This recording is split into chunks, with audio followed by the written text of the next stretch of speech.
The wind, a raw, unseen hand, clawed at my jacket, tugging at the collar, trying to strip the warmth from my bones.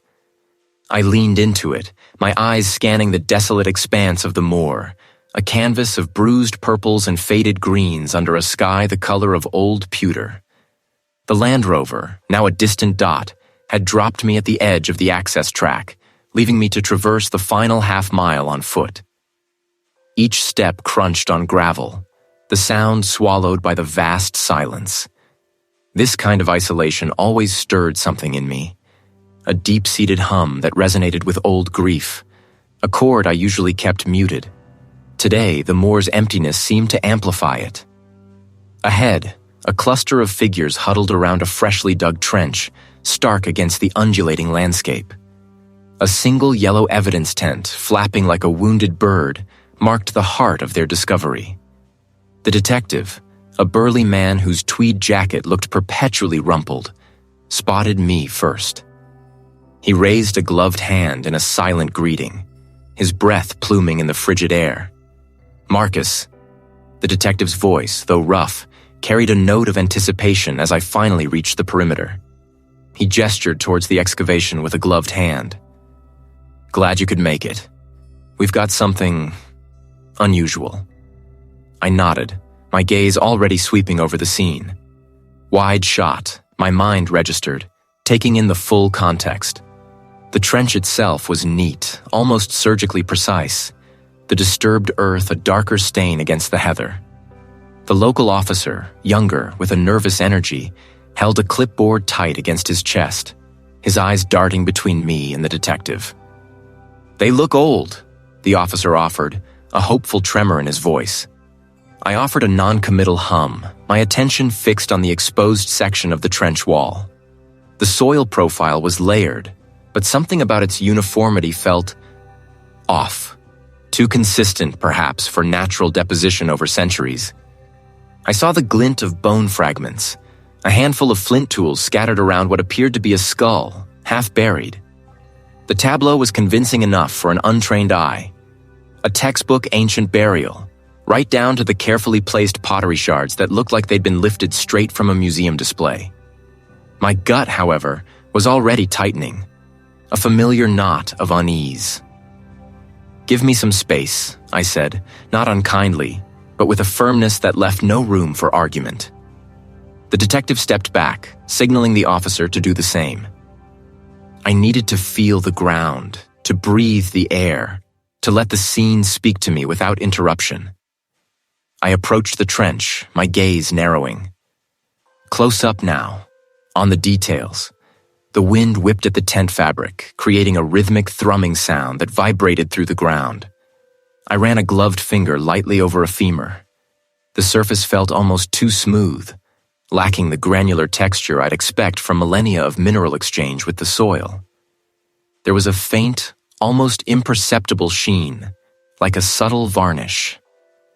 My internal thoughts began to churn, piecing together the subtle inconsistencies. The flint tools were exquisite, too perfect, lacking the minor chips and wear patterns of genuine excavation. The pottery shards, while appearing ancient, had clean, sharp fracture lines, not the softened edges of fragments that had endured centuries of shifting earth. I leaned closer to the skull, carefully brushing away a thin layer of soil with a soft bristled brush. The cranial sutures were fused, indicating an adult, but the degree of fusion, combined with the general robusticity of the bone, didn't quite align with the supposed age. And then I saw it. A tiny, almost invisible speck embedded in a molar.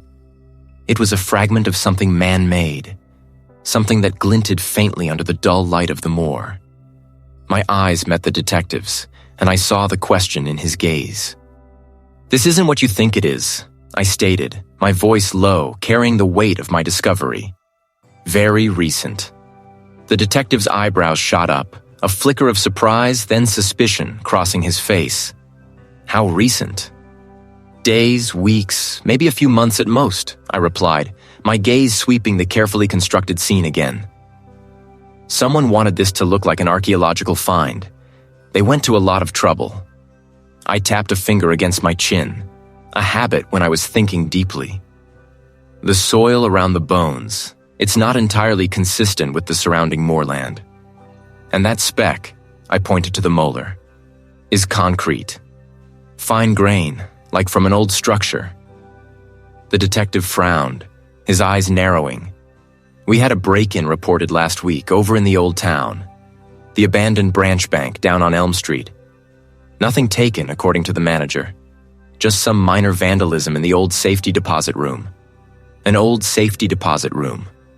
The smooth, almost varnished look of the bones, preserved not by nature, but by an enclosed, stable environment. The lack of typical decomposition markers for open-air burial. The safety deposit room, I repeated, the words tasting metallic on my tongue. A tracking shot, my mind conjured, following the invisible thread connecting this windswept moor to a forgotten vault. I need to see that bank, and I need to get these remains back to the lab. Someone didn't just stage a burial here. They staged an entire identity. The wind howled, a mournful cry across the moor, carrying with it not the scent of ancient earth, but the faint, acrid tang of something much more sinister. Something that hinted at a carefully constructed lie and a deeply buried truth. The wind, a relentless sculptor of the moor, still tore at my coat as dawn bled across the sky, painting the eastern horizon in bruised purples and bruised oranges. Below me, the excavation site, still just a rough rectangle of disturbed earth, waited. My initial chill had morphed into a cold, hard certainty. This wasn't just old ground. It was a stage. My team, 3 sharp minds I'd handpicked for their meticulousness, moved with practiced efficiency. The lead archaeologist, a wiry woman whose spectacles always seemed perched on the edge of her nose, directed the placement of the grid lines, the bright yellow twine a stark contrast against the dark peat. A younger colleague, focused and quiet, began carefully removing the first layer of turf with a flat-bladed shovel, his movements precise, almost reverent. The third, a forensic botanist, knelt at the perimeter, collecting soil samples, her gloved fingers sifting through the gritty earth. I watched them, my gaze sweeping the bleak expanse of the moor, then narrowing to the small, protected area around the exposed remains. The air carried the damp scent of wet earth, but beneath it, that faint, acrid tang persisted, a chemical ghost. The earth here felt different, too loose, too recently turned. Ancient burial sites, especially those undisturbed for centuries, should show layers of compacted soil, a natural stratification. This ground, however, presented a chaotic jumble, a hurried mix of textures and hues that screamed of modern excavation, not slow geological time. "Marcus," the lead archaeologist called, her voice low. "The soil profile is odd. And look at this." She pointed with a trowel to a faint horizontal striation visible just below the topsoil, a clean cut. And definitely not a hand-dug trench from centuries ago. I leaned closer, my eyes tracing the unnaturally uniform line. A shovel blade, certainly, but one with a factory edge, not a primitive tool. The observation solidified my growing suspicion. "Get samples of the soil contaminants, particularly around that anomaly," I instructed the botanist, my voice flat, devoid of the excitement that usually accompanied a new discovery. This wasn't discovery. It was confirmation of a fraud. My colleague, the quiet one, carefully exposed the first bone. It was a tibia, bleached white, laid out with an almost theatrical reverence. But something about its placement felt wrong. A wide shot from the drone above would show the skeletal remains arranged with an almost artistic precision, not the haphazard scatter of a collapsed, ancient grave. My attention snagged on a tiny, almost invisible fleck clinging to the bone's surface. I plucked it with tweezers. Under my magnifying glass, it resolved into a synthetic fiber, a vivid blue. "We have trace evidence," I announced, holding up the tiny fiber in the tweezers, letting the morning light catch its artificial sheen. Not ancient.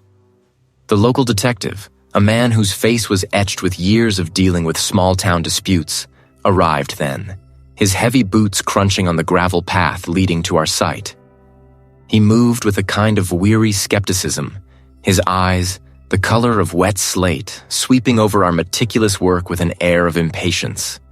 He had a stubble-roughened chin and a perpetually furrowed brow. "Any progress, Thorne?" he asked, his voice gravelly, a hint of challenge in his tone. He crossed his arms, the gesture a physical barrier. I rose, brushing peat from my trousers. "This isn't an ancient burial site, not in the way you think." I held up the fiber. "This is a modern synthetic fiber. We've also identified tool marks on the soil profile inconsistent with ancient digging methods. And the soil itself, while peat, shows levels of industrial contaminants that suggest a much more recent disturbance, possibly within the last decade." The detective's gaze flickered from the fiber to my face, then back to the exposed bone. "You're telling me someone buried a body out here recently and made it look old?" He shook his head, a dismissive gesture. "Seems like a lot of trouble for a prank, Marcus." "More than a prank," I corrected, my voice dropping, the words precise, measured. The bones themselves appear to be genuinely ancient, or at least very old. But their placement, the artifacts we're finding, they're all carefully staged. Someone wants us to believe this is an ancient find. But the evidence contradicts the narrative. I gestured to the surrounding landscape, the vast, empty moor. This isn't just about a body, a very elaborate, very expensive deception. His skepticism remained a palpable presence, a wall between us. For what? "That's what we need to uncover," I said, my gaze holding his. "But consider this. If someone went to such lengths, it's not for sport, or to hide something far more significant." The acrid tang on the wind seemed to sharpen, a taste of metallic dust. A specific, almost unique soil contaminant that had once led me down a dead end. A faint chemical signature linked to an abandoned place. The specific metallic scent, faint but persistent, was stirring a memory. I saw in my mind's eye a dim, dusty room, the air thick with the smell of decay and disuse. A heavy steel door, its paint peeling, standing ajar. An old, forgotten safety deposit room. The image was fleeting, a flash of harsh, fluorescent light on polished brass, but it sent a shiver down my spine. This wasn't just about a staged grave. It was about a network, a history. And the truth, I knew, was buried deeper than any ancient bone. The acrid tang on the wind, a taste of metallic dust, had lingered in my sinuses long after I'd left the burial site. It wasn't a scent of ancient earth or decaying organics. It was industrial, sharp, unsettling. That specific odor, almost like ozone mixed with old copper, had gnawed at me. The detective, whose face was a study in controlled weariness, had picked up on it too, assigning a team to sweep the immediate area. 2 days later, a call pulled me away from my initial lab work. They'd found its source. The abandoned branch bank stood like a skeletal sentinel on the edge of the old industrial district, its windows either boarded or shattered, reflecting the bruised afternoon sky in jagged shards. Rust bled from the seams of its once grand facade, staining the gray concrete like old wounds. A wide shot of the building would have shown a monument to obsolescence, a place forgotten by time, yet now forcibly remembered. As my sedan crunched over the broken asphalt of the parking lot, the metallic tang from the burial site sharpened, clinging to the air around the bank. The front door, a heavy slab of steel, hung ajar on a single groaning hinge. Inside, the main lobby was a cavern of echoes and dust motes dancing in the weak light filtering through grime-coated skylights. A thick layer of gray coated everything. Defunct teller stations, overturned chairs, the scattered detritus of a hasty abandonment. The silence here wasn't peaceful. It felt like a held breath, a space waiting for something to happen. The detective stood near a gaping vault door, his silhouette stark against the dim interior. a handheld lantern casting a harsh circle of light around his feet. "Thorn?" he greeted, his voice low, almost swallowed by the vastness. They found something in the safety deposit room. Odd. My boots scuffed on the grit-covered marble as I followed him, the sound amplified. We descended a short flight of stairs into the bank's lower level, the air growing cooler, heavier. The safety deposit room was a claustrophobic box, lined floor to ceiling with hundreds of empty steel compartments, each a mute witness to untold secrets. The detective's lantern beam cut through the gloom, revealing a section where several deposit boxes had been pried open, not violently, but with a chilling precision. No forced entry to the bank itself, the detective explained, his voice echoing. But someone spent a lot of time in here, and they were careful. He gestured to a small, overturned workbench in the corner, a collection of delicate lockpicking tools scattered beside it. But it wasn't the tools that seized my attention. I knelt, my breath catching. The label was peeled, unreadable, but the residue inside, a fine ochre powder, looked familiar. I remembered the unnatural hue of some of the earth surrounding the ancient bones. A close-up on my gloved hand as I carefully collected the vial, my fingers precise, deliberate. This is iron oxide, holding the vial up to the lantern light. A very specific kind. The ochre powder from the bank, samples of the artificially aged soil from the burial site, and fragments of bone from the unearthed remains lay meticulously arrayed under my microscope. I started with the isotope analysis, a technique that reads the chemical signatures locked within teeth and bone, telling tales of geography and diet. My hands moved with practiced grace, loading a sliver of enamel into the mass spectrometer. The machine whirred, its internal processes a silent symphony of ionization and detection. On the screen, the first data stream painted a picture. Strontium and oxygen isotope ratios flickered, then stabilized.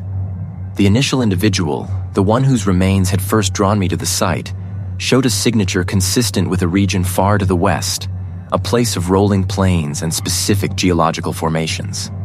Next, I turned to the geological stratification. I had collected soil cores from the burial site, carefully preserved in PVC tubes. Under a stereo microscope, I examined the layers. The artificial aging was undeniable. The ochre powder, mixed with a binder, formed a thin, distinct stratum. But beneath it, the natural soil layers told a more complex story. I noticed subtle differences in compaction, minute variations in organic content, even the presence of different mineral grains. With a sharp exhale, I realized what I was seeing. The soil wasn't a single homogeneous deposition. I pulled out a second core, then a third, from different sections of the grave. My eyes, accustomed to discerning the smallest anomaly, tracked the variations. Each core, while bearing the same surface treatment, showed a slightly different underlying soil profile, suggesting not one excavation, but several. Each pit dug at a different time, then carefully filled and disguised. Insect larvae and pupae recovered from different parts of the site showed distinct life cycles, each indicating a specific window of post-mortem interval. One set of larvae suggested death roughly 3 years prior. A third, barely 6 months. I leaned back from the microscope, the hum of the lab equipment a distant drone. It wasn't a single victim, a solitary act of disposal.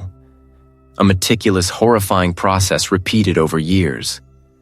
My gaze drifted to the 3 distinct sets of bone fragments laid out on my examination table. The strontium isotopes from the second set pointed to a northern coastal region, the third to a dense urban center hundreds of miles away. Not only were they multiple victims, but they were from disparate locations, suggesting they were drawn into this web from across the country. The perpetrator wasn't just hiding bodies, they were dissolving identities. The ancient burial was a masterstroke, designed to send investigators chasing ghosts, while the real victims, their digital footprints already erased, simply vanished from the modern world. The industrial tang, the ochre powder, the carefully opened safety deposit boxes. It was all part of a larger, more sinister enterprise. My determination, once focused on a single enigma, now hardened into a grim resolve. I had to stop him. The hum of the mass spectrometer in my lab had become a dull thrum against the backdrop of my concentration. Hours bled into one another, illuminated by the harsh, cool glow of the microscope lamp. The ochre powder, the manufactured soil, the fragments of bone.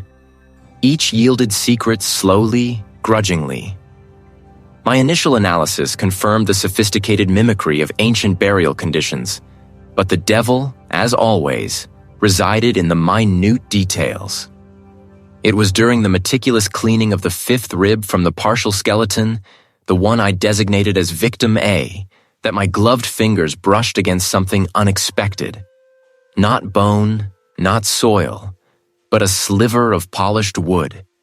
I carefully extracted it, placing it on a sterile Petri dish. Under the magnification of the stereo microscope, its true nature emerged.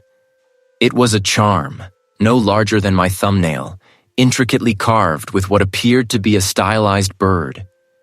The craftsmanship was exquisite, almost rustic, designed to look like a relic. But then I saw it. On the base, where the artisan had perhaps signed their work, a faint, almost invisible laser etching. A series of alphanumeric characters, impossibly precise, a signature of modern manufacturing. A deliberate placement, meant to be overlooked or dismissed as part of the ancient tableau. I leaned closer, adjusting the focus. The etching was crisp, undeniable. This wasn't a centuries-old artifact. This was a direct digital link to the present. My mind raced, connecting the dots of the meticulously staged scene to this jarringly modern detail. The elaborate deception was a smokescreen, but this charm was a pinprick of light through the fog. I cross-referenced the serial number through every available database. Artisan registries, custom jewelry makers, even obscure online forums dedicated to bespoke woodcraft. It took time, patience, and a few dead ends, but eventually, a hit. The number corresponded to a limited edition series of charms created by a reclusive artisan who specialized in historical reproductions, but who had, for a brief period, experimented with a unique laser etching signature. More critically, one of these charms had been reported stolen 3 years prior, part of a missing persons case filed in a neighboring county. The missing person. A young woman, an amateur archaeologist, last seen near the general vicinity of the burial site. My call to the lead detective was succinct, the information delivered without embellishment. "We have a solid lead." The phone pressed to my ear. "The charm found with Victim A links to a missing person. And about that ochre powder." "Funny you mention it, Thorne." The detective's voice crackled, a rare tremor of urgency in his tone. "We just got a tip. An old bank branch, abandoned for years, apparently had some, especially around the safety deposit boxes, and it's covered in a layer of that exact ochre pigment you described. Meet me there." The abandoned branch bank stood on the edge of town, a hulking concrete relic against a sky the color of bruised plums. A wide shot from my arrival would have shown the building as a tomb, a stark gray block absorbing the fading light. The air tasted of damp earth and neglect, a scent that clung to my jacket even before I stepped inside. The lead detective was already there, his silhouette framed by the gaping maw of the front entrance. "Thorne," he nodded, his expression grim. "Thought you'd want to see this." Inside, the silence was absolute, broken only by the crunch of my boots on fallen plaster dust. The main lobby was a cavern of echoes, the teller windows boarded, the once gleaming floor tiles cracked and lifting like tectonic plates. Overhead, a single bare bulb installed by the investigative team cast harsh, stark shadows, making the emptiness feel colder, more profound. The dust was thick, a fine, pale blanket over everything, disturbed only by the footprints of the initial response team. "Through here." The detective gestured towards a heavy bolted door at the rear. It led to the vault. The safety deposit room was an oppressive cube of steel, Rows upon rows of empty boxes, their tiny doors agape, lined the walls like vacant eyes. The air hung thick, metallic, tasting of rust and forgotten secrets. A tracking shot might have followed my gaze across the silent, gaping boxes. "We found this," the detective said, his voice low, pulling out a small, leather-bound ledger from one of the disturbed boxes. The cover was cracked, the pages brittle with age and damp.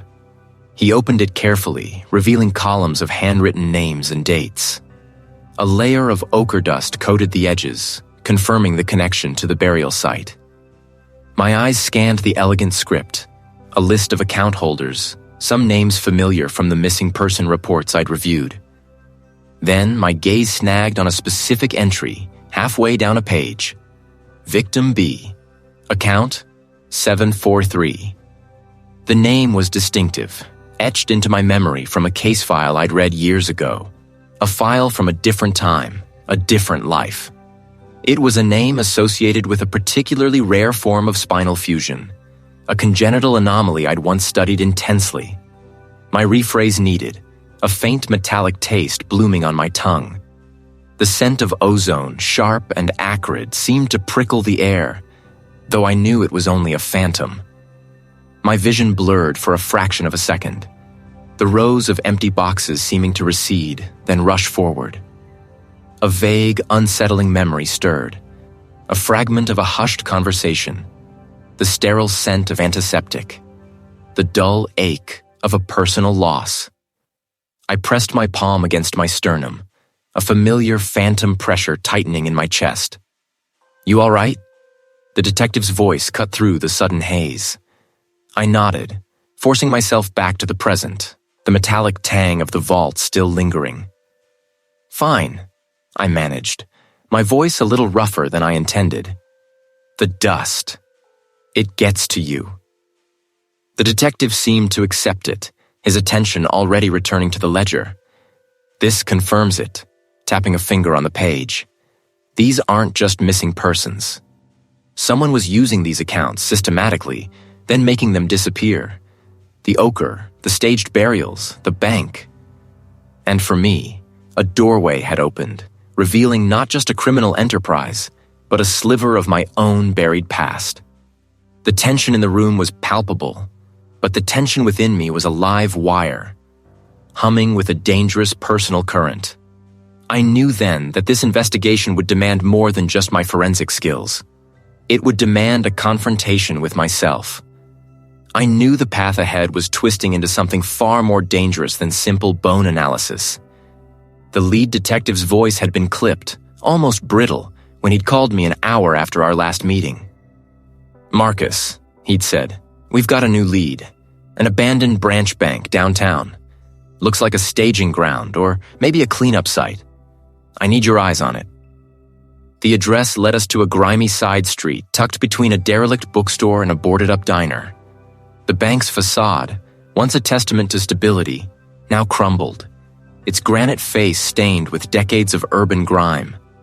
A wide shot of the building would have shown a skeletal structure, stripped bare by time and vandals. The glass of the main entrance was long gone, replaced by a patchwork of plywood. Inside, the air hung heavy with the scent of damp concrete, stale paper, and something metallic. The ghost of old money. My boots crunched on shattered glass and plaster dust as we moved through the cavernous main lobby. Sunlight, harsh and unforgiving, speared through gaps in the boarded windows, illuminating motes of dust dancing in the stagnant air. The tellers' cages were mangled steel, their countertops gouged.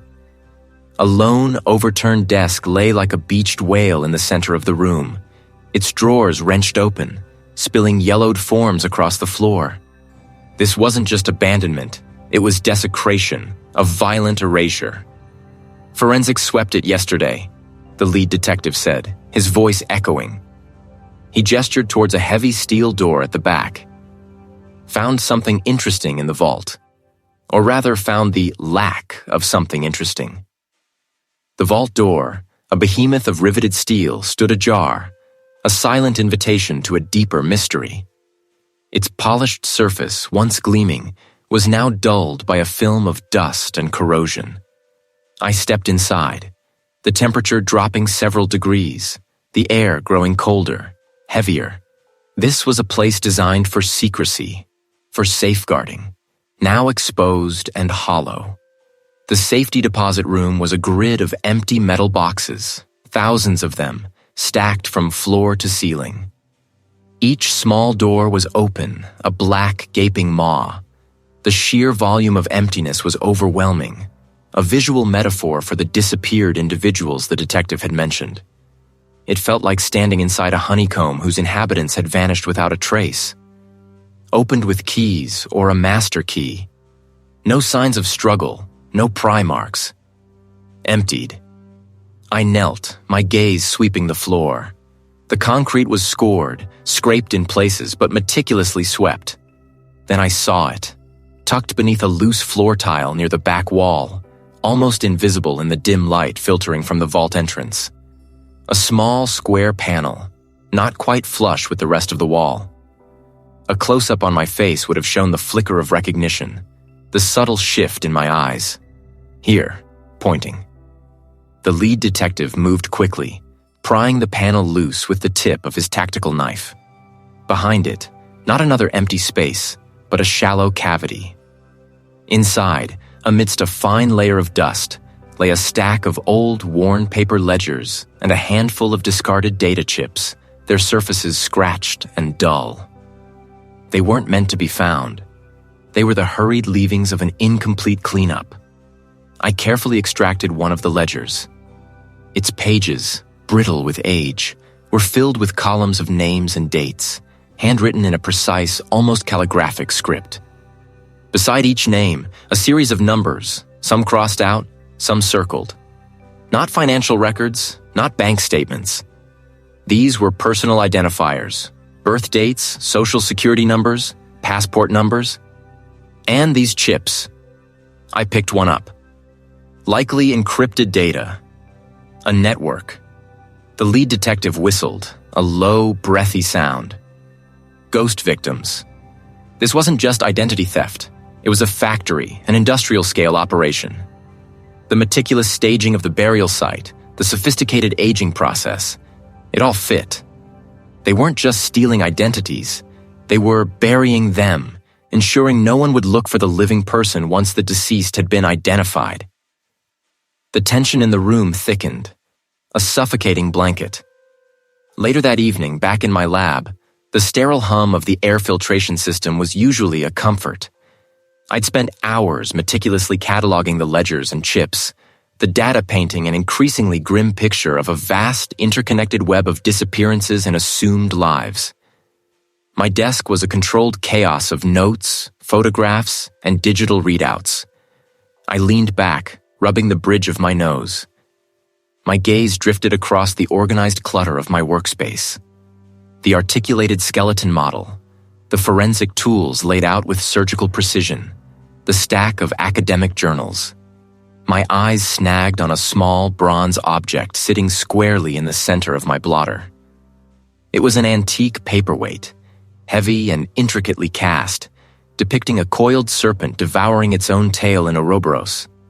I'd never seen it before. It was polished, gleaming, a stark contrast to the dust and aged paper of the bank, and utterly out of place amidst my functional tools. A close-up would show the minute details of the serpent's scales, the subtle glint of its eyes. Just this one, silent, impossible object. Someone had been in my lab. Someone had placed this here, not to steal, not to destroy, but to send a message. A very personal, very calculated threat. They knew I was digging. They knew where I worked. The serpent swallowing itself, an endless cycle. The air in the lab, once a sanctuary, now felt thin, charged with a new dangerous current. The pattern and the past. Convergence. The air in the abandoned branch bank hung thick with the scent of mildewed paper and forgotten ambition. Dust motes danced in the anemic shafts of light piercing the grimy windows, illuminating a path into the vault. My footsteps echoed, each sound amplifying the isolation of the place. The vault door, a behemoth of riveted steel, stood ajar, its inner workings exposed like a rusted heart. Inside, the safety deposit room was a grid of empty boxes, their brass faces dull, their mechanisms frozen. But I wasn't here for absence. I moved to a steel table set up near the back wall, a single portable lamp casting a harsh, unforgiving circle of light on the objects I'd laid out. The silence here was oppressive, broken only by the hum of the lamp and the scratch of my pen against a notepad. On the table, spread across a sterile white sheet, were fragments. A tattered birth certificate, a faded driver's license with a face I didn't recognize, a hand-drawn map of a remote property, and a collection of old utility bills. Each item, though innocuous on its own, hummed with a quiet dread. I picked up the driver's license, my thumb tracing the laminate that felt too smooth, too new. They wanted people who left no digital trace. Aloud, the sound swallowed by the vault's cool, damp air. My internal thoughts were a rapid fire of connections, sifting through the data the detective had provided. The first victim, unearthed from that meticulously staged burial, had lived entirely off the grid for the last 2 decades. The second, a transient, had moved from town to town, paying cash, never applying for credit, never logging online. And now, these documents represented a third, a recluse whose family had reported him missing only after his quarterly Social Security check stopped arriving. Each one a ghost in the machine, a perfect vacuum for a new identity to fill.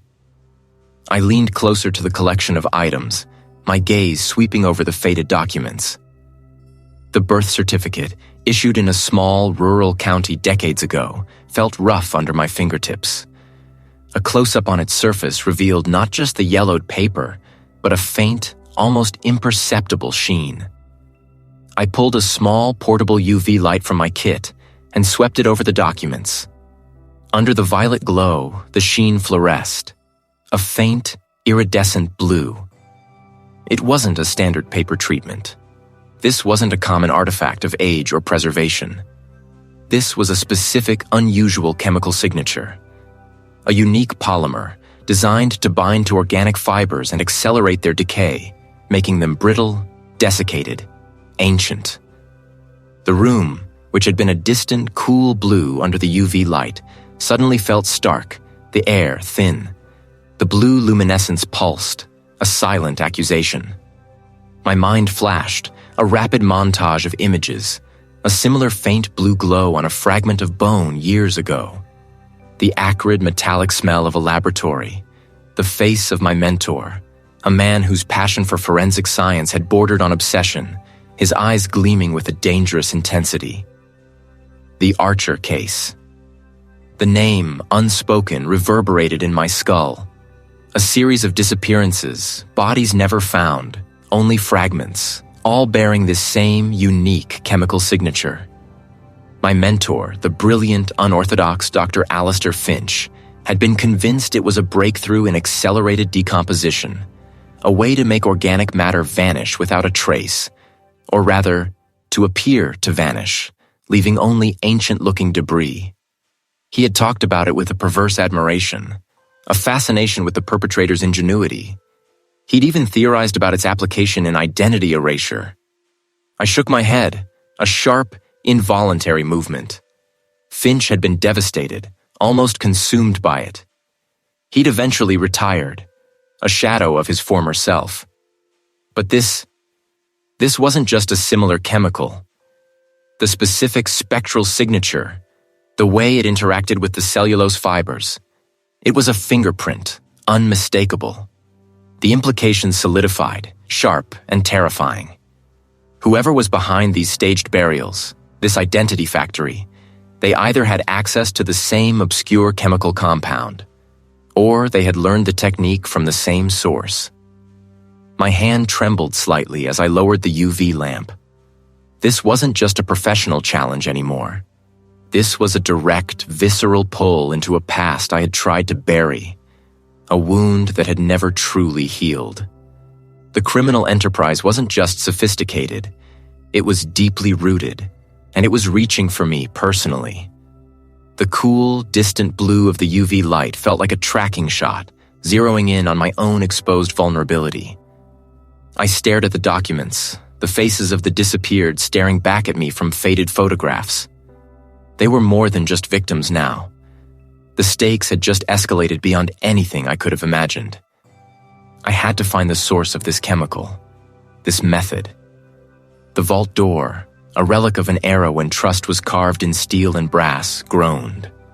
My gloved hand turned the massive wheel, each click of the tumblers a distinct punctuation mark in the heavy silence. The scent of stale paper and forgotten ambition hung thick, a dusty shroud over everything. The grimy windows, high above, offered only an anemic, diffused light, painting the air with a million dancing motes. Finally, the mechanism disengaged with a resonant thunk. I pulled the heavy door inward, the hinges protesting with a drawn-out shriek that scraped against my teeth. The old safety deposit room lay before me, a grid of empty, numbered cubbies, each one a testament to vanished secrets. No bodies, no staged remains. My eyes scanned the rows, my breath ghosting in the cool air. The detective stood a few paces behind me, his silhouette framed in the doorway, a silent observer. I moved deeper, my boot soles crunching on scattered dust and microscopic debris. This wasn't a burial site, but it felt like a grave of a different kind. A small, tarnished silver locket. My fingers, still gloved, carefully pried it free. Just these two faces trapped in time. Not what you expected? The detective's voice rumbled, breaking the quiet. I shook my head, my gaze still fixed on the locket. Precisely what I expected. The absence of a body is the message. This isn't about disposal, it's about acquisition. These locations, these staged sites, they're not random. They're old, forgotten places, like this bank. Places where identities could be buried, then resurrected. A personal detail left behind, signifying a life taken, not just ended. Back at the precinct, the overhead fluorescents hummed a sterile tune as I spread out the maps. My coffee, black and bitter, sat untouched beside a pile of crime scene photos. The detective watched, his expression a careful blend of skepticism and grudging respect. The pattern isn't geographical in the traditional sense, tracing a line with my finger across a cluster of red pins. It's socio-economic. Each victim, each staged scene, it's tied to a dormant asset, an old pension fund, a forgotten land deed, a life insurance policy from decades ago, things people forget or assume are lost. I tapped the map. The bank branch was a confirmation. They're not just finding bodies, they're finding lives. The locket isn't a memento for the dead, it's a trophy of a new acquisition. So you think they're after a specific type of target? The detective mused, leaning forward. More than that. I think they're after a specific resource. These aren't random acts of violence. This is a highly organized, meticulous enterprise. It'll be somewhere that mirrors the others, a place with forgotten value. I pushed a marked-up property deed across the table. This parcel of land. It's been derelict for 70 years. The original owner died without heirs. A small fortune in mineral rights just sitting there, waiting for someone to claim it. And the paperwork for that claim? It's all managed by a historical records office nearby. A perfect target. The detective picked up the deed, his brow furrowed. You want to bait them with a dormant account? Not just an account, I corrected, my voice dropping. A life. We establish a false identity, one tied to this property. An heir, suddenly appearing to claim what's theirs. They won't be able to resist. The air in the abandoned records office was thick with the smell of aged paper and dry rot.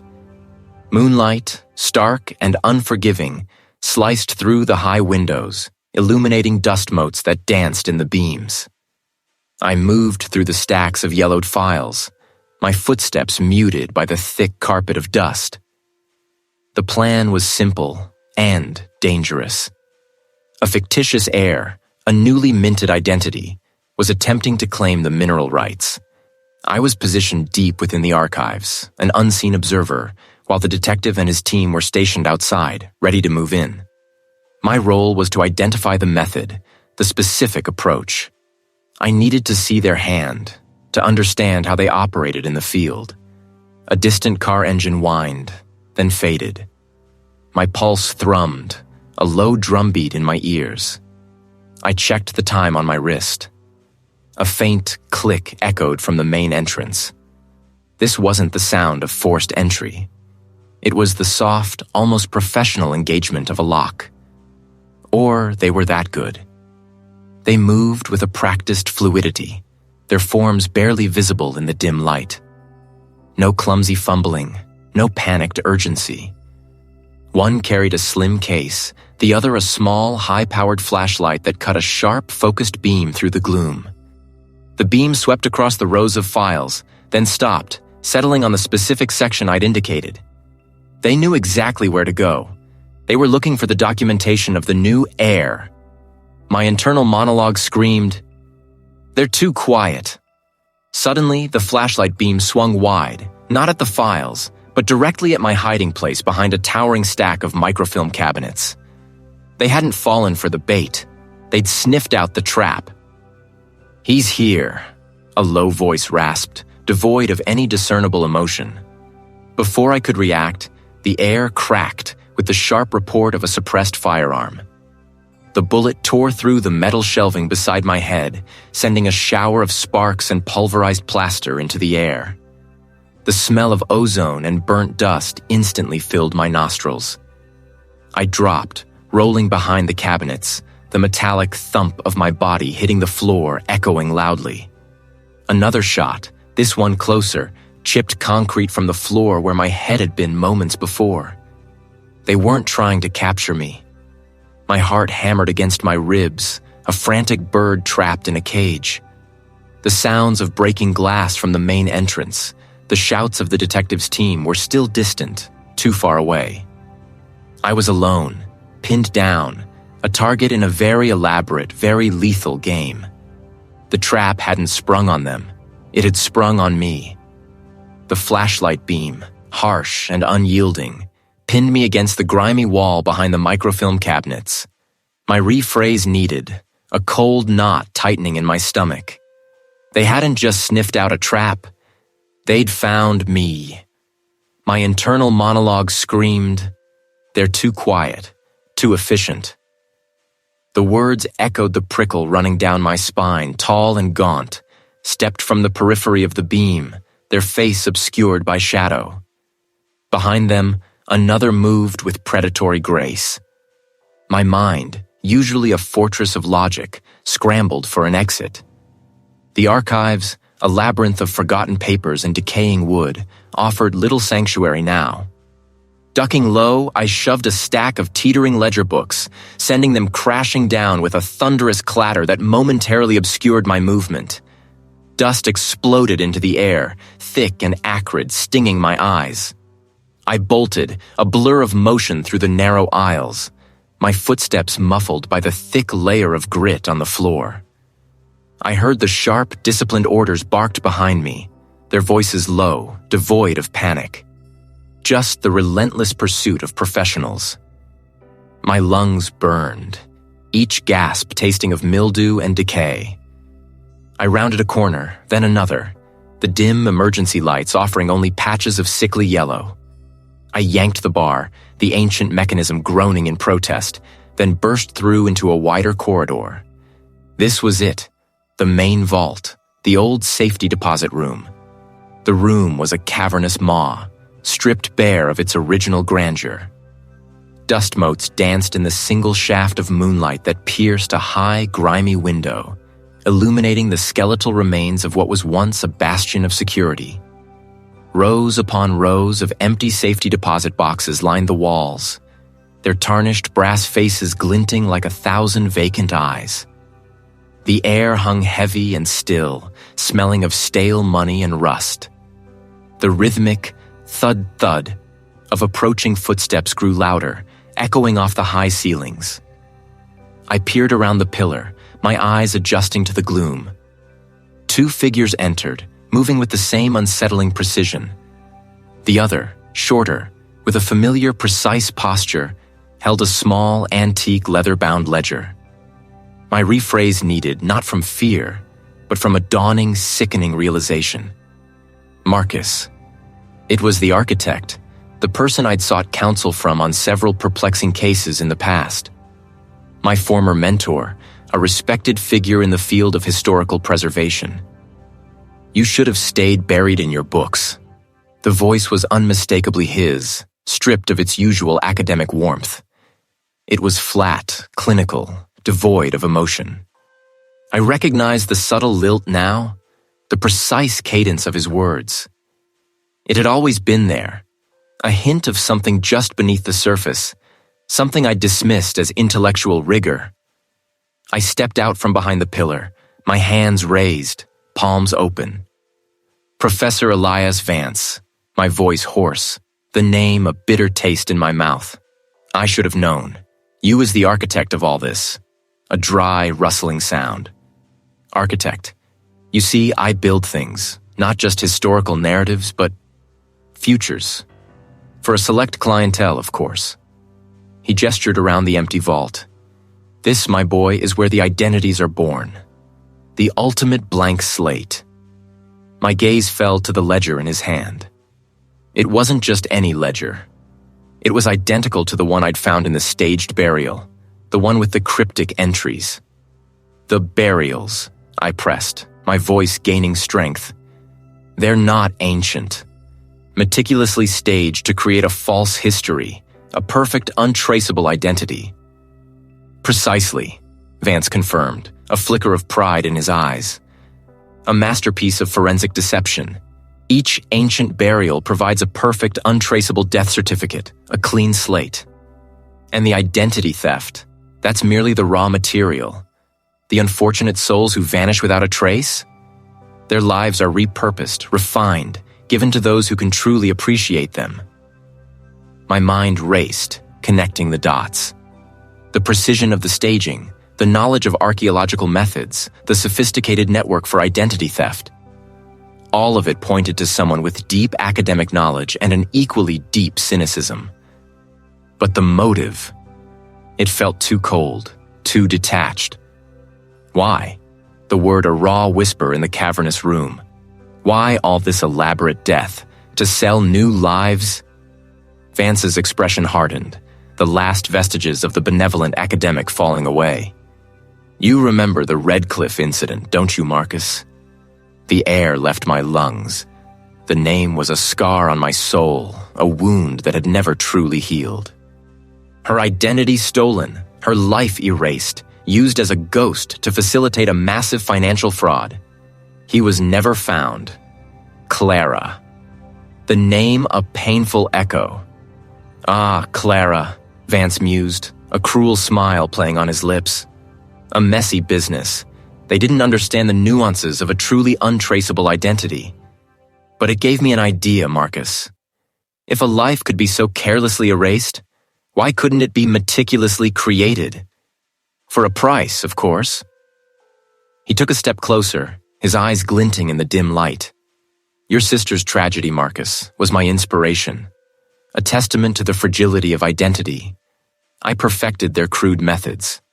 I built an empire on the ashes of forgotten lives, forging new ones that are absolutely, unequivocally untraceable. No one can ever come looking for these people because their pasts are perfectly manufactured. The revelation hit me like a physical blow. My past, the raw trauma that had driven me into forensics, was not just mirrored in his crimes. It was the very spark that ignited them. Vance hadn't just known about Clara. He had observed, learned, and refined the very act that shattered my family. He was not just a mastermind. He was a ghoulish artist, painting new lives with the stolen colors of the dead and disappeared, all born from the crucible of my deepest pain. The enforcer with the pistol shifted, the faint click of a safety disengaging slicing through the stillness. Vance's smile widened, devoid of warmth. And now, Marcus, you've seen too much of the masterpiece. Perhaps it's time for you to become part of the exhibit. The air still hummed with the echoes of my own voice, the chilling realization of Vance's calculated cruelty a bitter tang on my tongue. The tactical team had secured him, the cuffs biting into his wrists, his smug facade finally fractured. He'd offered no resistance once cornered, only a faint knowing smile that made my stomach churn. I watched the agents lead him away, his silhouette receding into the harsh glare of the streetlights, and felt no triumph, only a deep, cold ache. The detective, his face etched with exhaustion, approached me. "We had got him, Thorne. Thanks to your read, we knew exactly where he'd go." He paused, his gaze searching mine. "You all right?" I nodded, the movement stiff. "Just processing." The word felt inadequate, a thin shield against the storm raging within me. He was a mirror, reflecting my deepest wound back at me, distorted and magnified. "There's something else," the detective continued, gesturing towards a derelict building across the street. "An old branch bank. We found a backdoor entry, fresh pry marks. Looks like his final bolt hole. We haven't touched anything inside." The bank loomed, a skeletal hulk against the pre-dawn sky, its broken windows like vacant eyes. A tracking shot would have followed me as I crossed the grimy asphalt, the soles of my boots crunching on scattered glass. The front doors, heavy slabs of rusted steel, were chained shut, but the back alley revealed a less robust entry. A service door forced inward, splinters of wood clinging to the fractured jamb. The air inside was thick with the scent of mildewed paper and decay, a cool, damp breath against my face. My flashlight beam cut through the gloom, painting fleeting patterns on walls stained with water damage, peeling wallpaper hanging like tattered flags. The main lobby was a cavern of forgotten transactions. Dust motes danced in the anemic light filtering through grime-caked windows, illuminating a landscape of overturned desks and empty teller cages. I moved with purpose, guided by an instinct honed over years of sifting through the detritus of lives. The vault, I knew, would be the heart of it. I found it in the rear, a formidable steel door, its locking mechanism defeated by a crude, powerful tool. The heavy door stood ajar, a black maw inviting me deeper. This was the old safety deposit room. The space was smaller than I'd anticipated, lined with hundreds of empty boxes, their brass fronts dull with age. On a makeshift table, fashioned from 2 overturned filing cabinets and a plank of wood, lay the remnants of Vance's operation. This was the nerve center, the clandestine archive where identities were stolen and lives erased. A wide shot would have shown me, a lone figure dwarfed by the rows of metallic cubbies, my beam playing over a meticulous array of files. There were stacks of government IDs, meticulously laminated, each bearing a different face, a different name. I picked one up, my thumb tracing the raised lettering. The face was young, hopeful, a ghost in plastic. Then I saw the ledger.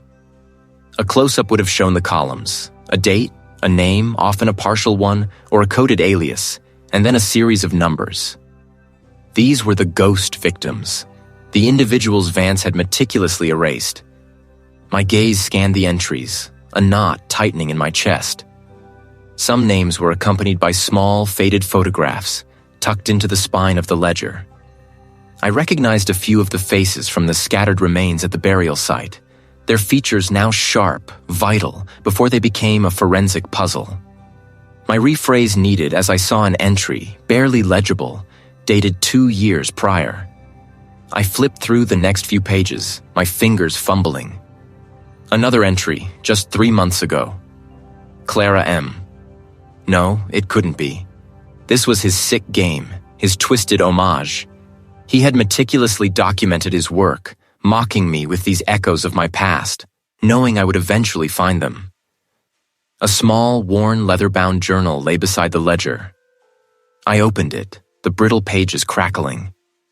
It wasn't a diary, but a code book, a cipher for the cryptic entries in the main ledger.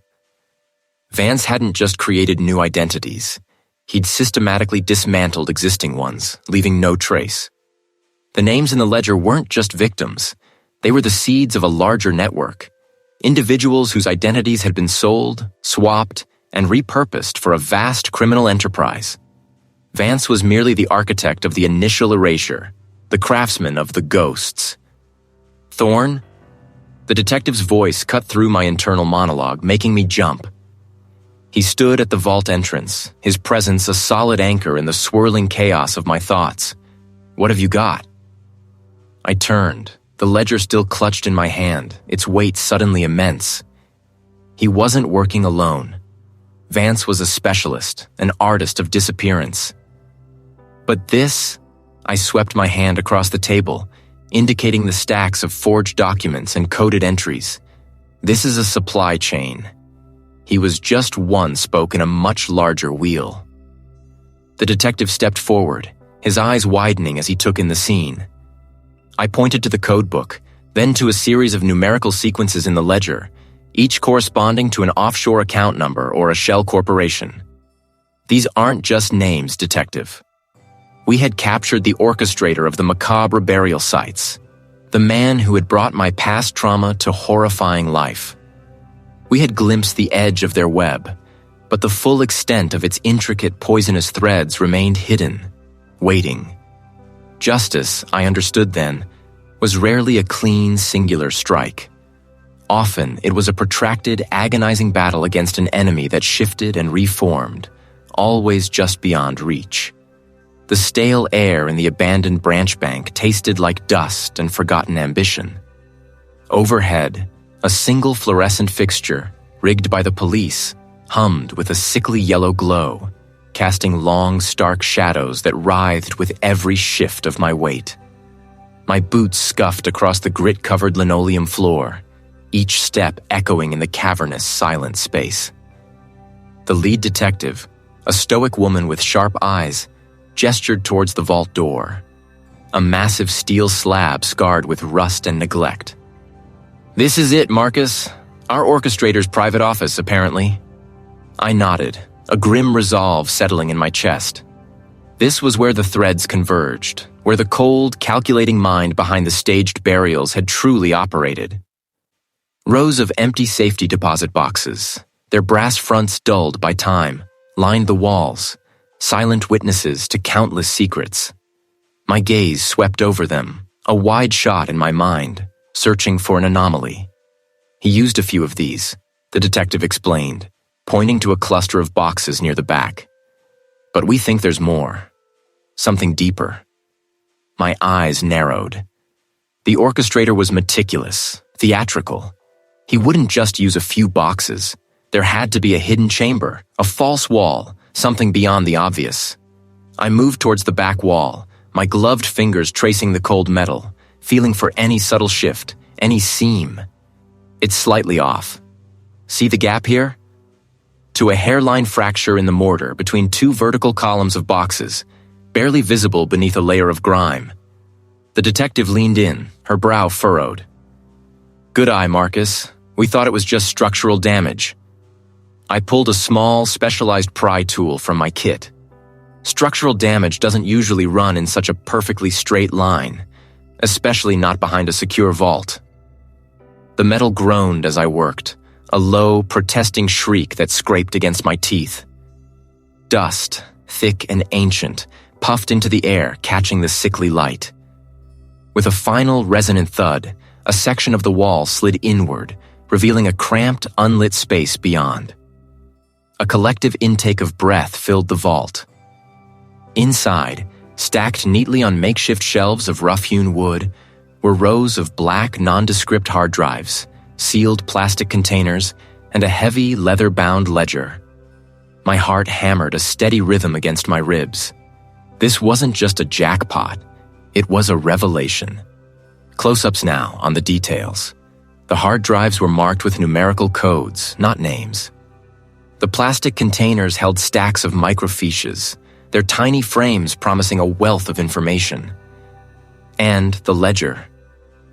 I lifted it, the leather cool and smooth beneath my gloved fingers. It smelled of old paper and something else, something faintly metallic like iron. I opened it to a random page. Each entry represented a life stolen, an identity erased, and a fortune gained. They correspond to the specific geographic regions where the ancient burial sites were discovered. And these microfiches. I pulled one out, holding it up to the light. They is copies of the original, legitimate documents of the victims' birth certificates, social security cards, old passports, the ones they used to build the new fake identities. The detective whistled softly. So this is how he sourced them, and then sold them off to the larger network. Precisely, I confirmed, my gaze sweeping over the grim inventory. The soil residue we found on the initial remains, the unique mineral composition. It wasn't just from the staged sites. It was also from the specific locations where some of these original documents were acquired. We spent the next several hours in the frigid vault, meticulously documenting every item. Each hard drive, each microfiche, each page of the ledger was a piece of the puzzle, slowly restoring names to the faceless victims. I saw the relief on the detective's face as she read off a newly deciphered code, matching it to a missing persons report. Another one. Sarah Jenkins, missing since 2008. The orchestrator, the man who had resurrected my past trauma, would face the full weight of justice. But the ledger also had pages where the buyer's column was left blank, or filled with an untraceable string of characters. The sheer volume of the transactions, the scale of the operation, pointed to a hydra-headed beast far larger than one man. I stood in the now empty hidden chamber, the harsh light reflecting off the bare metal. The air still carried the scent of old secrets, but now, also the faint metallic scent of victory. The last of the forensic team had packed their kits, their voices fading down the corridor until only the distant hum of the building's old ventilation system remained. I stood alone in the safety deposit room, a mausoleum of forgotten secrets. The door, a behemoth of riveted steel, now stood ajar, a sliver of hallway light slicing across the dusty concrete floor. Every one of the thousands of safety deposit boxes, once guardians of untold wealth or illicit gains, now gaped open, their brass fronts dull, their interiors exposed like empty eye sockets. The air hung heavy and still, carrying the faint metallic tang of old money and decay. My breath plumed faintly in the chill. I ran a gloved hand over the cold, pockmarked steel of a stack of empty boxes. The smooth, unforgiving surface offered no comfort, only the stark reality of what had transpired here. This was where the identities had been stored, the paper trails meticulously organized, the lives meticulously dismantled and rebuilt for profit. The orchestrator, now apprehended, had been a master illusionist, not with smoke and mirrors, but with bone and blood. He'd taken the very essence of human existence, identity, and twisted it into a macabre commodity. My mind replayed the scene at the burial site. The ancient-looking bones, the carefully placed artifacts, the meticulous staging designed to deceive even the most seasoned eye. It was a performance, a grand deception, and I had nearly fallen for it, just as I had once fallen for another equally brutal lie in my own past. That past, the one I had buried so deep, had clawed its way back into the light with every shovelful of soil I'd turned at the site. The orchestrator hadn't just stolen identities. He'd stolen narratives, histories, the very fabric of who people were. I walked slowly down an aisle between two towering banks of empty boxes. The narrow space felt claustrophobic, the sheer volume of lost potential pressing in on me. Each box represented a life, a story, reduced to a ledger entry, a number. It had been more than just a list of names. It was a map of stolen souls, meticulously charted. A sliver of harsh yellow light from a bare bulb overhead caught the edge of a small, tarnished brass plaque above one of the higher boxes. Trust, integrity, discretion. It read, the words a bitter irony. The orchestrator had operated in the inverse of those virtues, exploiting trust, shattering integrity, and making a public spectacle of discretion. The tension in my shoulders, a constant companion since the first call to the site, began to ease, not fully, but enough for a deeper thought to surface. This was about power, about the perverse thrill of creation and destruction.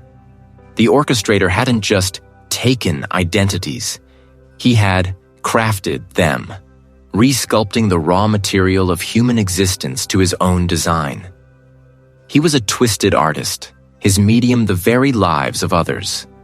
I reconstructed lives from fragments, sought truth from bone and dust. He sought to erase and redefine. The difference was stark, yet the act of shaping a narrative, of bringing a story to light or extinguishing it, was a shared, albeit perverted, impulse. The profound impact of this case wasn't just the sheer scale of the operation or the meticulous staging. It wasn't an isolated incident, a singular act of betrayal. It was a sophisticated enterprise, built on the systematic dehumanization of others. My gaze settled on a single bent paperclip on the floor, glinting dully in the dim light. The orchestrator would face justice, but the fight wasn't over. The world outside awaited, and I was ready.